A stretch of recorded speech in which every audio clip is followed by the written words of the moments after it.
सुप्रभात। तो आज का विचार है, एक शिष्य ने अपने गुरु से पूछा कि गुरुजी, भगवान तो सब जगह है, फिर वह हमें दिखाई क्यों नहीं देते। इस पर गुरु ने मुस्कुराते हुए कहा कि भगवान सब जगह हैं, वह रोज तुम्हें देखते हैं, बस तुम ही उन्हें नहीं देख पाते। उसके लिए किसी दिव्य चक्षु की जरूरत नहीं है। तब शिष्य बोलता है, तो फिर किसकी जरूरत है, क्यों नहीं दिखाई देते। भगवान कहता है, मैं कण कण में हूँ, सब जगह व्याप्त हूँ, फिर वे हमें दिखाई क्यों नहीं देते। तब गुरु ने कहा, तुमने उसे एक स्थायी रूप दे रखा है। पीले कपड़े पहने, सिर पर मुकुट, हाथ में शंख चक्र गदा लिए हुए तुम उसी रूप को भगवान मानते हो, जबकि ईश्वर समस्त रूपों में विद्यमान है। बेटा, भगवान साकार भी है और निराकार भी है। तुम उसे जैसे रूप में देखना चाहते हो, वह उसी रूप में तुम्हारे लिए उपस्थित हो जाता है। वह सर्वव्यापी सर्व अंतर्यामी है। तो वह कहता है, कैसे।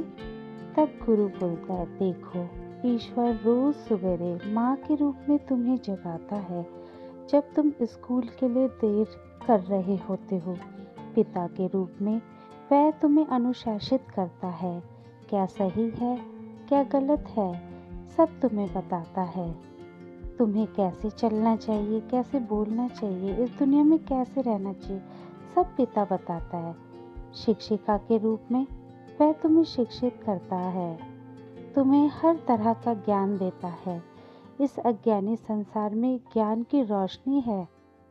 और फिर दोस्तों के रूप में ईश्वर तुम्हारे साथ खेल ठिठोली करता है, तुम्हारे साथ हंसता गाता है, तुम्हारे साथ रूठता है, तुम्हारे साथ मान भी जाता है, तुम्हें तरह तरह के खेल भी सिखाता है और तुम्हारे साथ खेलता रहता है।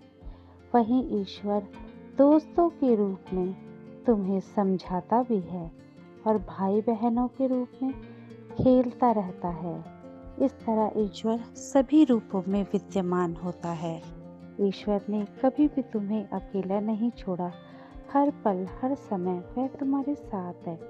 जब तुम थककर सो जाते हो तो तकिए के रूप में वह तुम्हारे सर पर अपने मरहम गद्देदार तकिया बनकर तुम्हें आराम पहुंचाता है, ताकि तुम आराम से सो सको।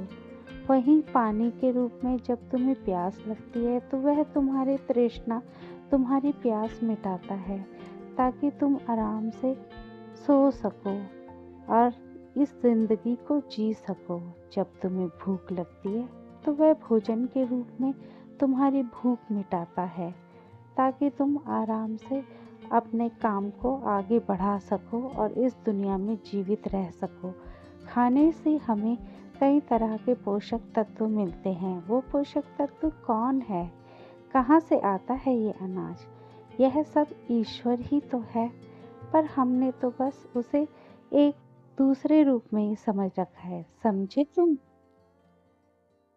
समझ गया गुरुजी, अच्छे से समझ गया।